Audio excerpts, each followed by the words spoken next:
All right, so we already have quite a few people coming in, so I guess we'll start. My name is Lydia. I come representing Carbon Gap. We are a science-based advocacy organization working towards greater CDR policy in the EU. And we are joined here today by Felix, who will give us an update on the state of CDR policy in Germany.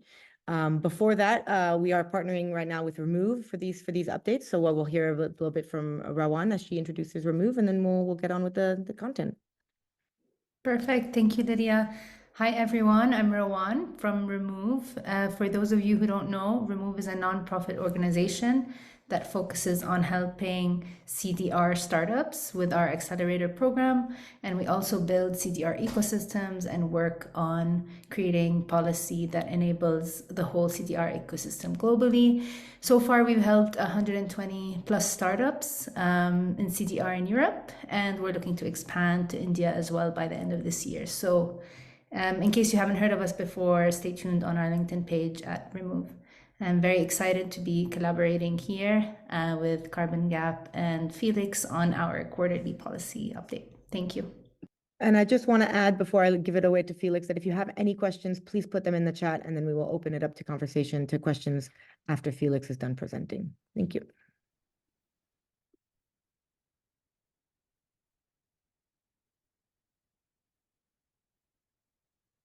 Hey, thank you very much. I think you should see my screen now, the presentation. Okay, perfect. Thank you. Yeah, happy to present on the state of CDR policy in Germany today. Here's what I'm going to talk about. I will start with two more conceptual points.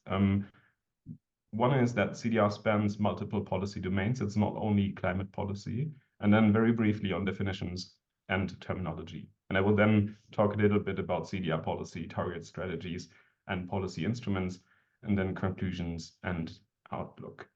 The first conceptual point, we usually discuss, of course, with a focus on climate policy. But when we started adopting net zero targets, and also in recent policy initiatives, we see that the overlaps to industrial policy and agriculture and forest policy become more and more important. And this is, of course, especially relevant for carbon dioxide removal as a new issue on the policy agenda.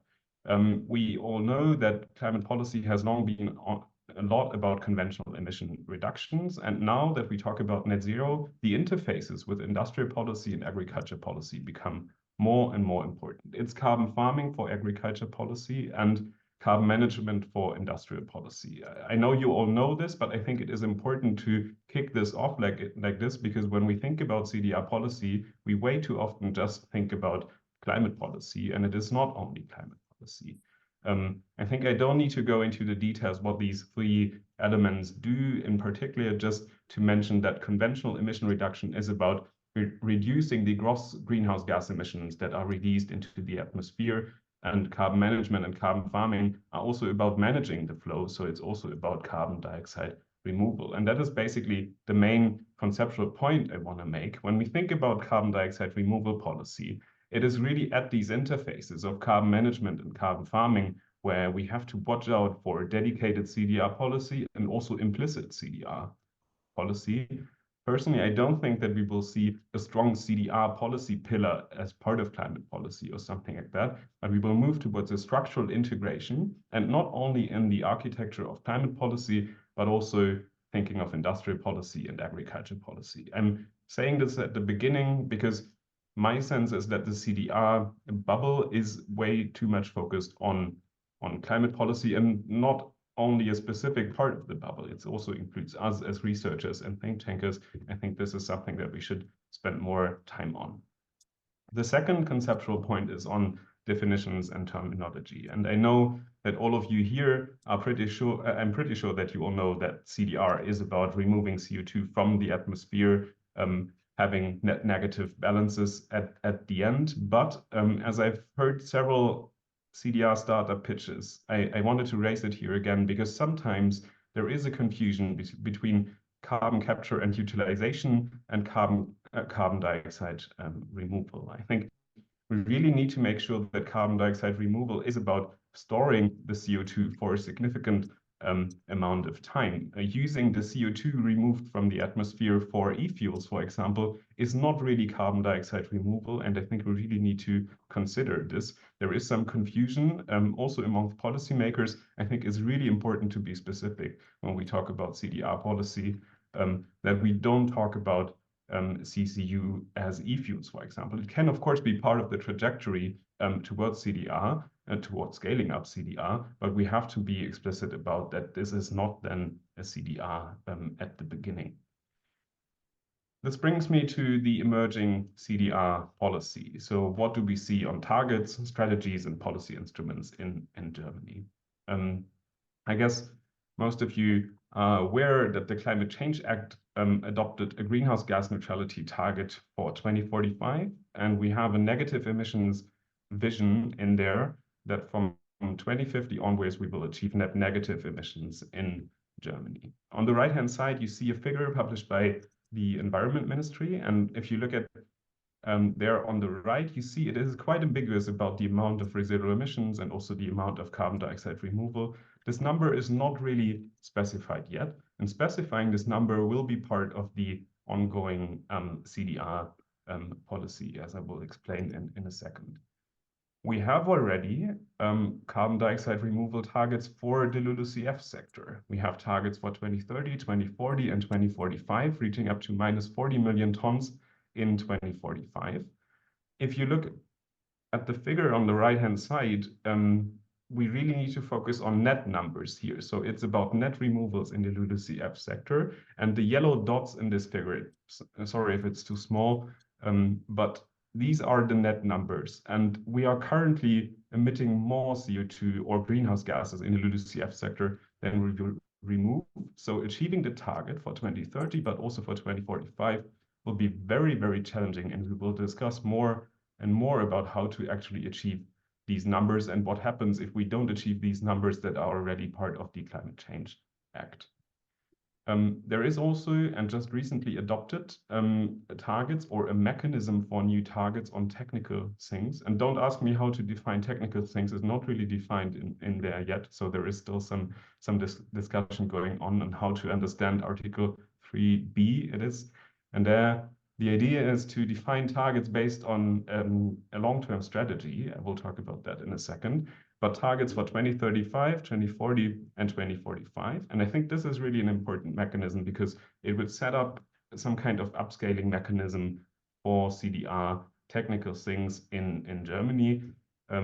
As I said, we don't know the numbers yet. The figure again on the right-hand side shows a model comparison of different CDR methods. It's sometimes difficult to just base these numbers on the models, of course, but we will see new modeling as part of the new strategy.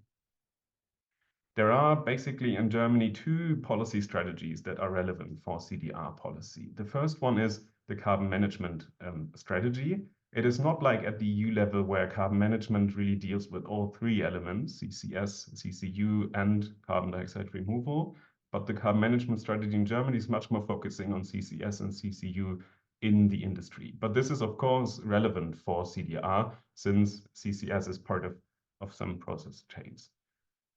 The key elements of these strategies are interesting for CDR because it is about funding mechanisms and it is about limiting these funding mechanisms to difficult or impossible to avoid emissions.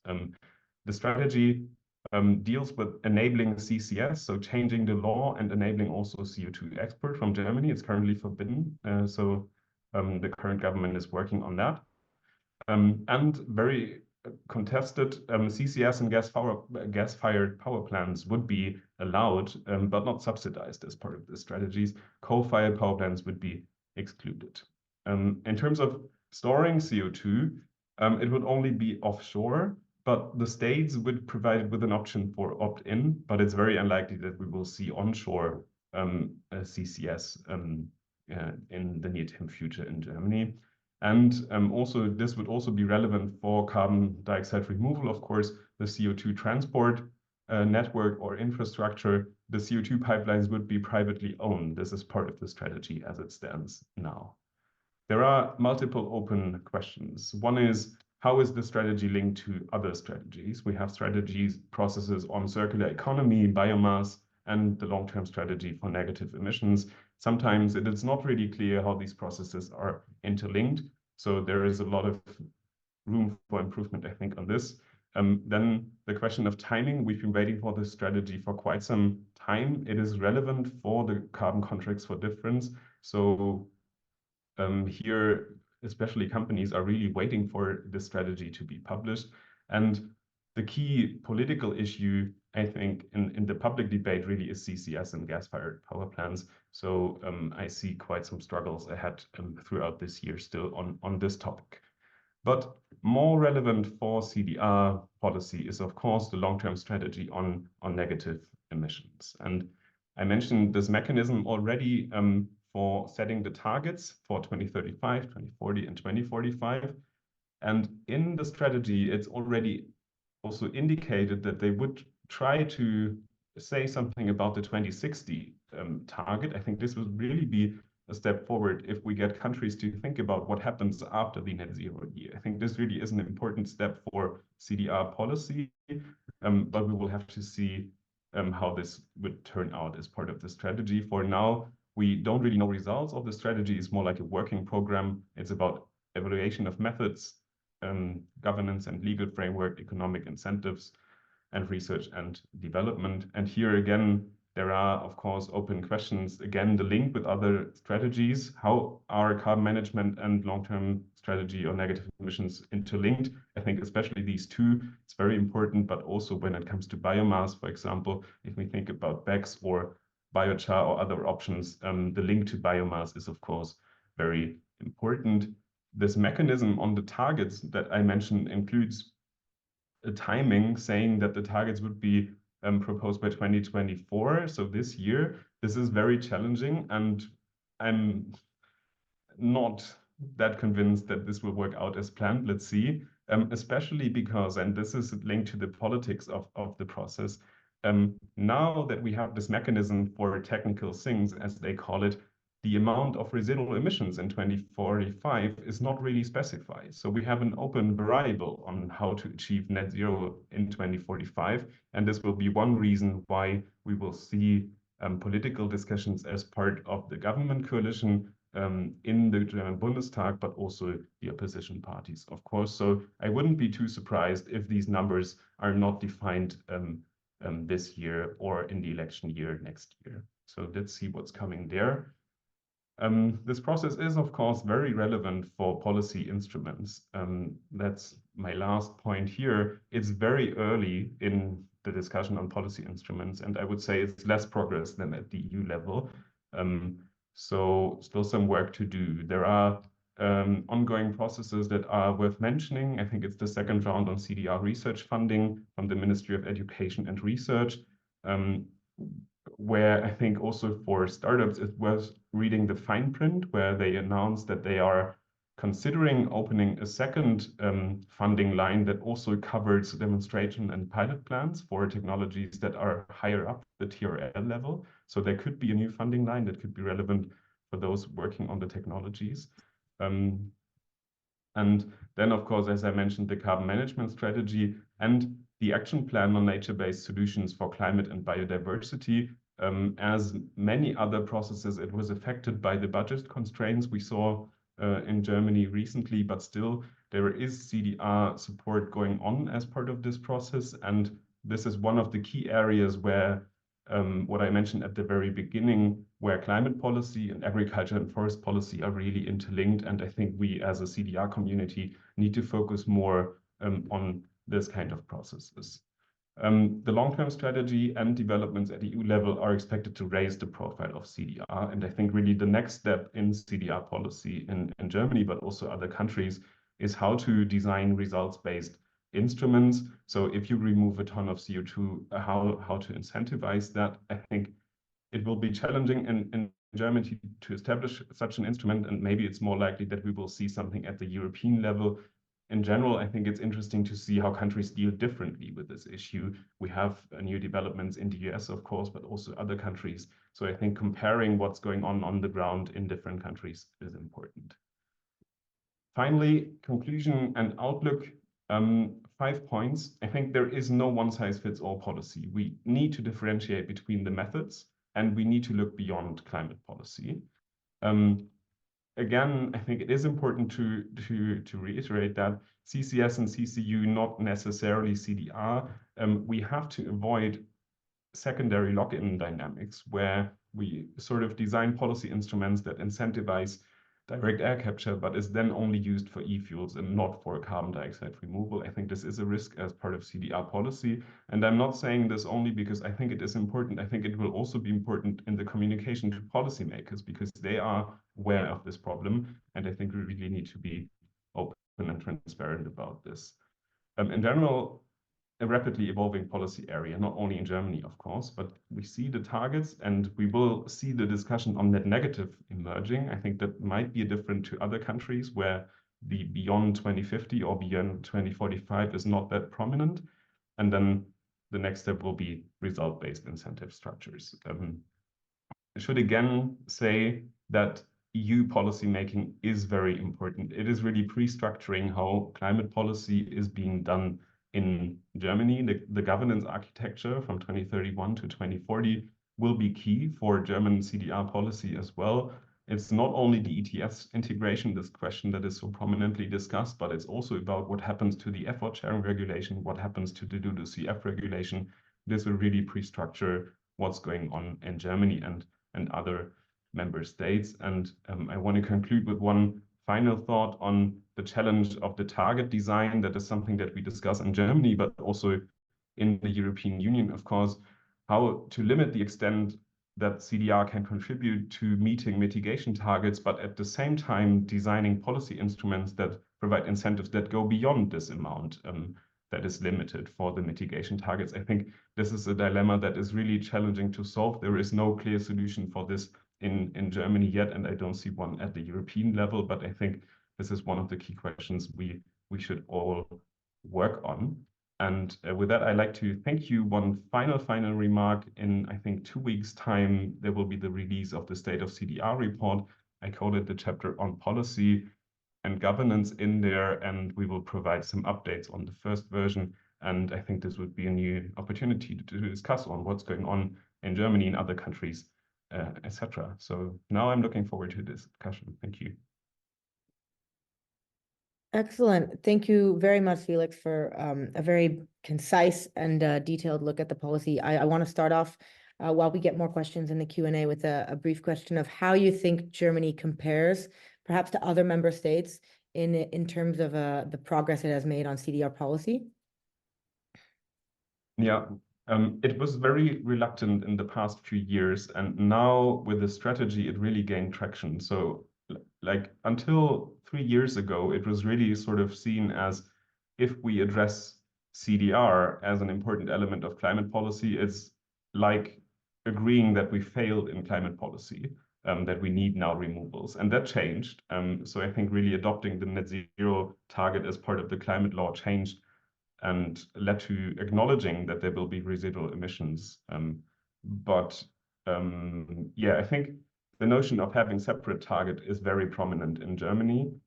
Also, and this is always linked to the very difficult CCS discussion in Germany. So there is a lot of pushback, or there was a lot of pushback against CCS, and CDR is obviously often linked to CCS. So this is why issues like mitigation deterrence always are very prominently discussed in Germany. Thank you. And what do you think changed that discussion? Why do you think all of a sudden there is more of a look at the away from mitigation deterrence and has kind of moved that discussion forward? I think it really is about the net zero targets, realizing that there will be hard to abate emissions, that there will be residual emissions, and that if we don't deal with the process emission in the industry, for example, or the residual emissions in agriculture, we just won't achieve net zero. So I think that really the target design really changed it. Excellent. Well, I think the next question from the chat is, do you think there are any certain political parties that are particularly open or opposed to CDR in the country? Sorry, opposed or? Yeah, so are there some that favor? are particularly open and others that are opposed? Yeah, it's a bit difficult to answer. So the Liberals, they really had it in their party program before joining this government. So it's an important topic for them, and I think it's also the reason why we see this mechanism for new targets and the technical things. In the Green Party, it's a bit more difficult. There, the risk of that the pressure to reduce emissions could be weakened through the CDR really is a concern, prominent concern. But Robert Habeck, leading the climate ministry, climate and economic affairs ministry, really worked in his party also to adopt a new position on this. So we see at party like they have new positions on topics like CDR. They still are very critical about fossil CCS, so we really need to differentiate. And I think that's also why it's good that we in Germany have separate strategies for carbon dioxide removal and CCS and CCU in the industry to address this. Thank you. I want to loop back to what you had about onshore geologic storage of CO2, because there was some indication originally that Germany was rethinking onshore geologic storage, but however, you seem to report that maybe not moving in that direction. So I guess the question is, could Germany meet its needs only with offshore or by exporting its CO2? And in your opinion, for a leading EU country like Germany, should they rely on other countries for long-term storage? I think answering this question has a temporal dimension. I think looking at how the policy and politics are evolving, I think we will see first a strategy of exporting CO2. It will then take quite some time until we manage to actually have offshore capacities ready to inject the CO2. So this will just take some time. And in terms of onshore, I don't see a political majority for this. I mean, the opposition, the conservatives, they sometimes raise the example of what if there is a cement plant just ahead of a possible storage facility for CO2? Wouldn't it make much more sense to store the CO2 there? Well, I mean, it's possible to explore this, but I just don't see the political majorities. I mentioned this opt-in option for the German Länder, but I don't see a prime minister of the Länder like proposing this to his party that they should do it. It's very difficult to agree on this politically, and designing. But this, well, I mean, so many issues. This then leads to the question how to deal with the CO2 infrastructure. And here I think we see new struggles coming up because regions in the south of Germany, they are not that well connected to possible CO2 storage hubs. It's a bit like with hydrogen. So we will see new conflicts here, and possibly in the medium term, this could change the majorities for onshore storage. But for now, I think if we look at how much CCS and also CDR we will see in the short term, I think it will be enough to export it to Denmark or Norway, countries who really offer this to Germany. In the very long term, then maybe we, in terms of capacity, we would also need to explore onshore more. Okay, thank you. I want to move back kind of to the overall, your starting slide where you had CDR policy and then kind of the side of the agricultural policy and the industrial policy. And I wanted to ask, is there political appetite in Germany to reform land management to incentivize carbon absorbing practices, which are not financed using the voluntary carbon markets? And if so, which regulation does Germany have to be retrofitted or revised to accomplish this? How much time do I have? Like it's a very complicated question, and also I'm not an expert on all the aspects related to agriculture there, I have to admit. In general, I think in terms of policy instruments, I think the key leverage for it will be at EU level when we think about reforming the common agriculture policy. So how do we incentivize, or how do we set incentives for farmers, and how do we include sequestering CO2 in soils, or afforestation, or rewetting peatlands, or whatever. So I think this is the key issue. But then I mentioned the program that started in Germany now. I think there are a lot of difficult conflicts here as well to be expected. So if we think about rewetting peatlands, for example, locally getting people to be convinced that they should rewet their peatlands and not do agriculture on these areas will be very difficult. So here again is really also about the politics of CDR, not only about designing a good policy instruments at our desks. And is there anything in particular that Germany is doing regarding carbon farming, or should that again be done only at the EU level? I think the program, this Aktionsprogramm Natürlicher Klimaschutz, that's the German name, long name. That's what they are doing now. There are also some programs on peatlands. So there is stuff going on this, and this is not always framed as CDR policy. So here again, I would say we should really watch out for stuff that is already happening that we don't have on our radars yet. But again, I think the key, like the systematic integration into policy would have to happen at EU level and the common agriculture policy. Great. Unfortunately, we have many more questions than are answerable in the chat. So I'm just going to go through them kind of in order. So I apologize to anyone whose questions may not get answered. But I think the next question is, why do you think results-based initiatives will be dominant or our best case policy support for CDR? And is this an explicit emphasis, by the CMS and the negative emission strategy? No, it's not. The strategy, it's not in the long-term strategy on negative emissions. They mention that they will explore the integration into the ETS, which would be in one way or the other a results-based mechanism, of course, because you would get a credit or create a credit based on the CO2 you remove. But I think if you look at the carbon management strategy and the way they subsidize CCS and potentially CCU through carbon contracts for difference, I think this really would be a way forward, because we have the instrument in Germany already. And extending this to CDR should be something, could be something how we repurpose this instrument. And maybe to add to that, I think there are pathways where we think about CCS deployment now. So for example, cement, and there are also like ideas how cement could in the future provide bioenergy with CCS if they burn biomass for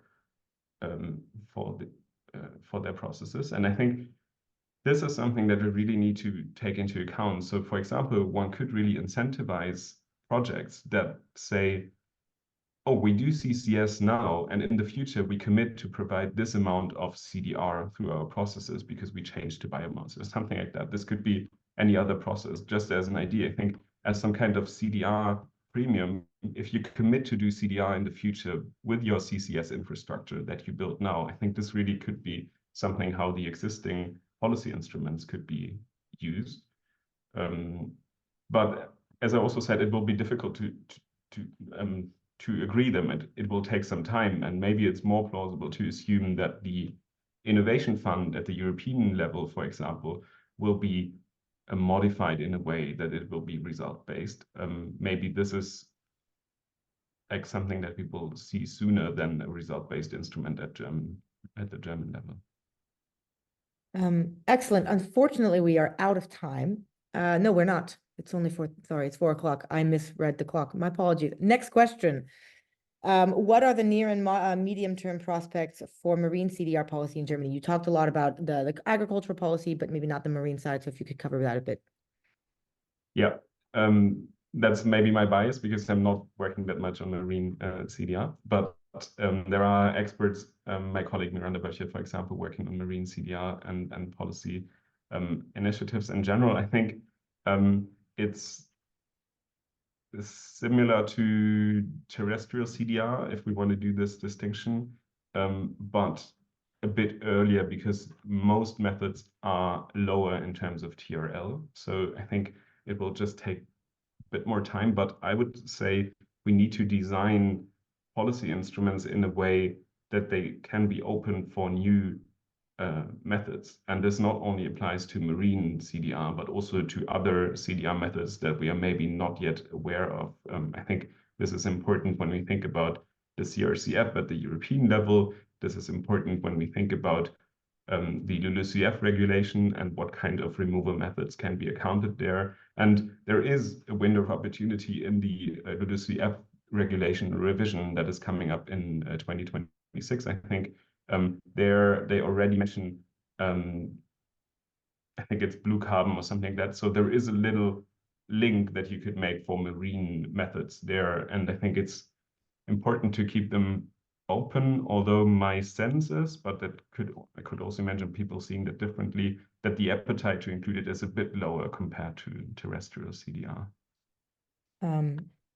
Interesting. Thank you very much. I think I want to move back to the question of Germany and how it relates to other companies and specific countries, sorry, and specifically looking at how you mentioned CAP should be done at the EU level, and more broadly, can we expect Germany to lead the CDR work at the EU level, or is it primarily focusing on national initiatives? For example, in the context of the upcoming climate law revision, do you think that Germany will kind of lead the way? It depends who you ask in Germany. No, but I think I'm hearing that there is a group of friends of CDR in the council across member states. And as far as I'm concerned, Germany is part of that. It's not an official group, but this is something that is forming. So we see different member states identifying their positions. I think it's not much more than that. So it's still very early, but we see other countries having more specific positions. Yes, it's of course Denmark. We also see some developments in the Netherlands. So I think the Nordics plus Netherlands are sort of the countries really leading the way here, having very specific or more specific policy proposals at hand than Germany maybe. But in terms of having an interest in designing the governance architecture for the next decade so that it can include CDR, I think Germany would be in favor, especially because we will have these targets for CDR. We have them for LULUCF already, and we will have them for technical things, and they will have to be achieved somehow. So it would make a lot of sense to have mechanisms at the EU level to lead this. The proposals for integrating CDR in the ETS, a lot of them are coming from Germany. This does not necessarily mean that the government really is also a big fan of it. I think this is just an open question. But once a country like Germany puts its weight behind such a proposal, and also France or Poland, I think this could really change the debate. But I think for now, they are a bit more in a wait-and-see approach, giving room for other countries to put their ideas out there. That's my reading, at least. Interesting. And I think you've kind of touched on this next question, which talks about Germany's ambition to be like a climate diplomat during the next political cycle. I think you touched, it's going to be much more in the Nordics and in kind of the northern countries. But do you think that maybe Germany could play a role motivating other countries to become more ambitious and forming international partnerships outside of Europe, specifically related to Germany's international development work?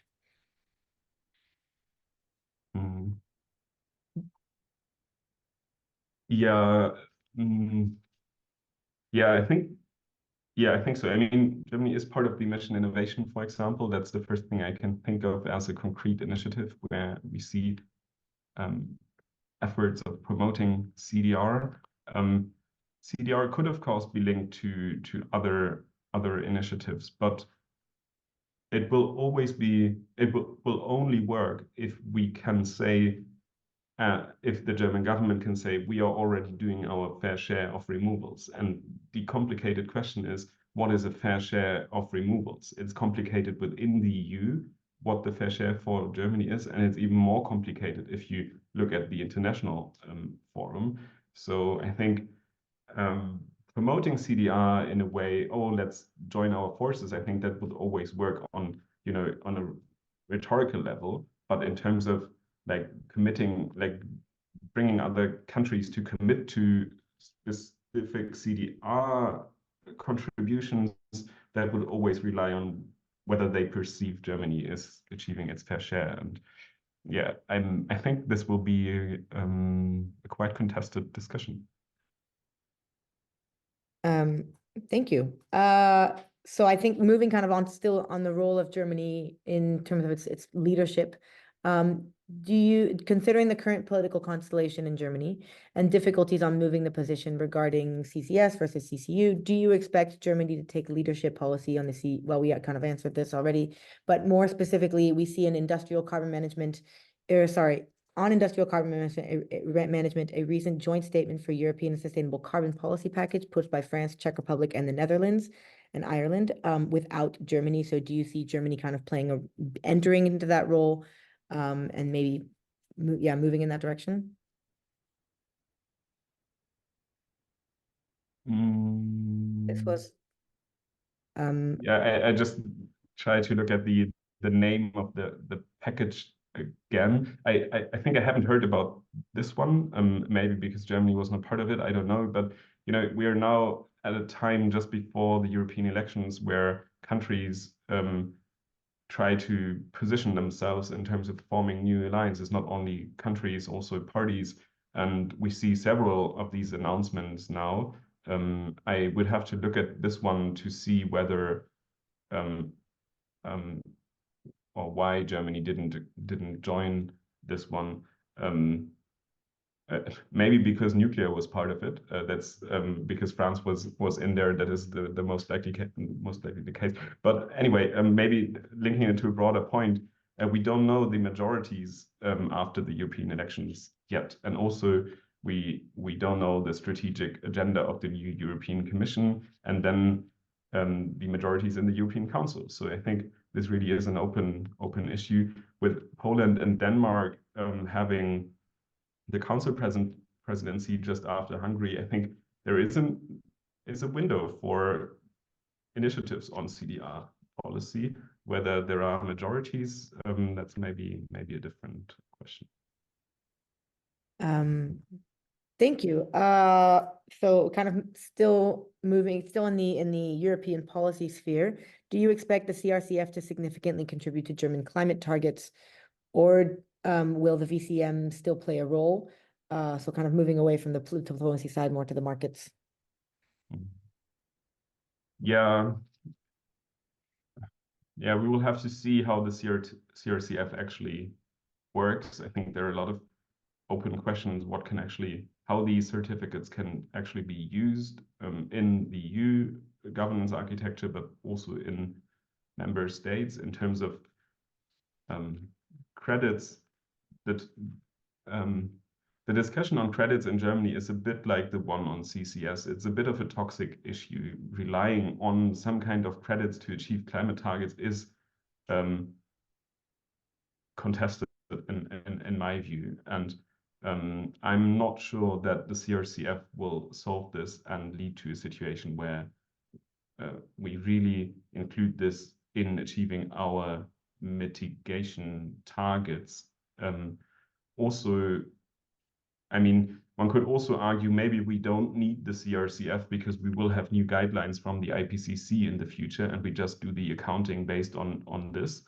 So yeah, again, the CRCF, I think, is an open question. Whether, I think one of the more interesting questions on certificates and voluntary carbon markets is what happens to international credits in European climate policy making? So will the new target allow for accounting for international credits? We've seen some proposals on this recently. And here again, I'm not sure that Germany would support it, but of course I could imagine that other countries really like this approach. But it's too early to say whether achieving European climate targets would really rely on this. And still within kind of questions of carbon markets within Germany, do you have any more information? I mean, I realize you just said that it's still kind of up in the air about how the CRCF will be implemented, but a bit more maybe on the legal framework of the voluntary carbon market in Germany. For example, how that will affect, will it follow the same tax regime as the ETS on VAT for sales, or if the Deutsche Bank will be regulated? Kind of if you could talk a bit more about how the financial policy will work in that sphere. Yeah, I'm not an expert on the voluntary carbon markets and how it works on the company level. Sorry, I can't really help there. The State of CDR report will have a new chapter on markets, and I think there will be new stuff in there, not necessarily German-specific issues, but that could help. Yes, sorry, I can't say much that's more, I think, but I'm happy to connect to other people later. and I think that's a good plug for the State of CDR report, which is coming out, as you said, next month. So guess keep an eye out for that. And I think speaking more about about kind of the general understanding of carbon removal, can you describe kind of what the media coverage in Germany is on CDR? Do people agree? Is the general public in agreement, or is it very polarizing? Do you see kind of a lot of movements along the techno-solutionism or the mitigation deterrence side, or do you think it's balanced? I think most people just don't know what carbon dioxide removal is, and it will. I mean, it's very difficult to do good public perception work on carbon dioxide removal because people just need to know a lot about this, and then you have this whole portfolio of CDR options. Are you talking about CCS or not? That really affects how people perceive CDR. In general, my sense is that the idea that we have to deal with options that we don't really like is gaining traction because people understand that we will have residual emissions, hard to abate emissions. There is always the fear of having just a new instrument for greenwashing and delay. So this is also very prominent, but it's always also, well, there is something that we need to talk about. That's my understanding. And then there is an interesting tension in the communication of the environmental NGOs, I think, where on the one hand, one is really reluctant about CCS for good reasons sometimes, and then also very skeptical about the contribution that the LULUCF sector can actually do, because you don't want to just count the carbon, but you also want to care about biodiversity and other impacts of this. So sometimes you see that they are really sort of open to especially direct air capture because biomass is not included there. But then you don't really see like what does it mean for CCS? So yeah, there is a bit of a tension, and also we see positions rapidly evolving in NGOs, also in companies. And one final thing, maybe it's more connected to the CCS question, but we do see local groups opposing these technologies. And I think coming to deployment of CO2 transport infrastructure, we will hear much more about local groups opposing pipelines of CO2 and other things needed for it.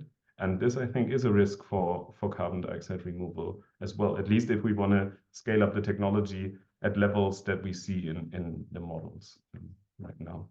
I guess a follow-up question on this, and obviously this you could spend an entire webinar on this question, but how would you recommend going about improving the current visibility of CDR and kind of the current public awareness? Because you said again it's not very well known. How would you move forward on that? Yeah, I think it's important to always explain that CDR is not about fossil CO2, but it is really about removing CO2 from the atmosphere. That's this basic information should always be the starting point of the discussion. And in my own experience, I see that it makes a difference if you really start telling people about residual emissions and that we need to get CO2 out of the atmosphere. It is a different discussion than if you started with, oh, we have some cement plants and we have to capture CO2 because we can't get rid of it, because people would always think about the coal plants that we had, the discussion we had 15 years ago. So being concise about what we are actually talking about is key. And then it is also about the co-benefits that some of these methods can have. So it's, as I mentioned earlier, it's not only about removing CO2, but the carbon farming approaches can also have important co-benefits for the farmers, but also for the environment. I think highlighting this is important as well. And finally, I think really this question of competitiveness and resilient supply chains it's very abstract, of course, it's very prominent right now, but informing people that if we are serious about net zero and if we want to keep potentially strategically important industries in Germany and Europe, there is no way around on CCS and CCU and CDR in one way or the other. That doesn't tell us how much of it we will need, but that we will need it is quite clear. And I think linking it to not only climate targets, but also other policy objectives that we have is important. Yes, thank you. I think you also mentioned in your first answer kind of the fact that biomass is not very well covered and there's not a lot of visibility on kind of where biomass is going. And I was hoping you could speak a bit more about if there is an overall biomass strategy or what kind of is being done in Germany about biomass as a CDR method. This will be addressed in the new strategy, but there is also a dedicated strategy on biomass. And the way bioenergy and CCS has been addressed in the strategy changed over time. So it was more prominently addressed in a leak that we've seen a few months ago than in a leak we've seen at a later stage. So we will have to see how this plays out at the end. But what it shows is just that biomass is a complicated issue, not just in Germany. And using it for CDR touches on all these different aspects that are contested in the biomass discussion already, be it sustainability thresholds or priorities for using different types of biomass. So the biomass strategy hopefully addresses these questions and does it while thinking also about BECCS and biochar and is not ignoring this. So again, I think it is very important that these strategies are thought and designed together, but this is not necessarily how governments work. So it's also our job, I think, to link the different elements of these strategies and raise problems.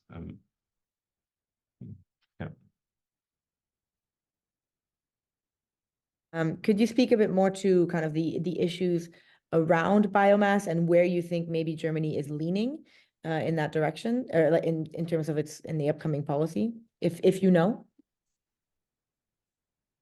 My sense is that the focus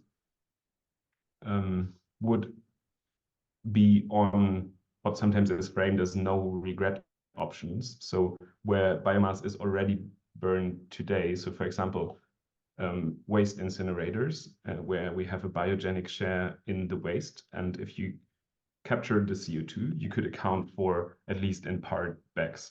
Or what I mentioned earlier, cement plants, if you burn biomass there, capture the CO2, you would have a BECCS trajectory. My sense is that development like in the UK, where we have with Drax a big BECCS plant, that would not really work in Germany because there is a long tradition of heated discussions on biomass and how to use it. And I don't see that coming, but I do see that we will talk about these no regret options where we burn biomass anyway. Excellent. And I was wondering, kind of on that note, if you could talk a bit more about what this kind of the state of CDR being implemented in industry in Germany in general. Kind of what are the main methods being used? Is it generally being which industries are backing it, and kind of where the whole CDR landscape in the country as a whole? Mm-hmm. Yeah, my sense is that is actually changing right now. The past few years, you wouldn't get any big industry company being vocal about carbon dioxide removal. But it is changing. They are starting to get engaged in research projects, also have their positions ready for direct air capture. It's not always necessarily carbon dioxide removal, but we see new companies talking publicly about their direct air capture facilities or projects or pilots that they have somewhere, not necessarily in Germany. So this is new, I think, that big companies are starting to tackle this question. And I think this will really change something, because we have a lot of startups, and they are very important for the discussion. Also in Germany, a new direct air capture startups coming up, for example, and this is really changing the discussion. But I think it will also be very important to see how big industry players deal with this and whether they invest in this. And my sense is that they are slowly moving towards being more open about maybe proactive CDR strategies for their companies. Thank you. And on that note, kind of moving in the idea of kind of these companies moving in and taking a bit more of the lead in carbon removal, I was wondering if you could speak a bit more about kind of how that is playing with current legislation in greenwashing, and if there's been court cases about kind of mitigating efforts to use carbon removal for greenwashing, and if there's any movement in that direction in Germany. Well, no, because it's currently not really allowed to achieve your obligation. So if you think about the ETS, for example, it's not allowed to use carbon dioxide removal, and that is the key policy instrument for a lot of industry companies in Germany. Of course, you could think about like voluntary claims that companies are making, and then you open this whole box of voluntary carbon markets. I think here again, we will see some new rules with the Green Claims Directive, for example. But for now, in terms of like legally binding climate policy, it was not yet possible to account for carbon dioxide removal as a company or something. If we go to extending the ETS, I think this will maybe be like ETS2 and maybe ETS3 for agriculture. I think this will change the debate again, because we then also maybe think about how CDR could be something as a flexibility between these different markets, but that's something for the future. Excellent. Well, I think we've actually answered all of the questions. And I very much appreciate you just allowing us to put you on the spot and throw all sorts of questions at you about CDR policy in Europe. I want to give you a last chance for any closing remarks. Maybe you could speak about the State of CDR report that's coming out soon and give us a bit of a highlight of what that's going to be, and then we'll finish up. Yeah, thanks. I don't have anything specific to say. Just if you want to follow up on specific questions, just reach out. I'm always happy to discuss CDR policy in Germany. I'm pretty sure I also miss stuff, so if you want to raise something, just let me know. Yeah, in the State of CDR report, we have new case studies in the policy chapter on China, Saudi Arabia, Japan, and Canada, countries that were not really covered before. So we try to give also a short overview of these countries. And then we will have updates on all the key chapters that we had before. The CDR gap will be updated, the pledges that we see in countries. And as I mentioned, there will be a chapter on markets and MRV. And yeah, I'm really looking forward to discuss this then with you also and others in the CDR bubble. Excellent. And I guess on a follow-up on that, you said, people are willing to, are happy, you'd be happy for people to reach out to you about policy questions. Would you be willing for us to share this recording and and the slides that you created? Excellent. And then from there, if you would be willing to drop your email in the chat for people to have access to, otherwise we will just send out the material. But I leave that up to you. Rowan, do you have any further remarks before we finish off? Thanks, Lydia. Just wanted to say thank you to Felix again and second what Lydia said, answering any and all questions that were thrown at you. And that was very informative and insightful for everyone, I'm sure. Thank you so much.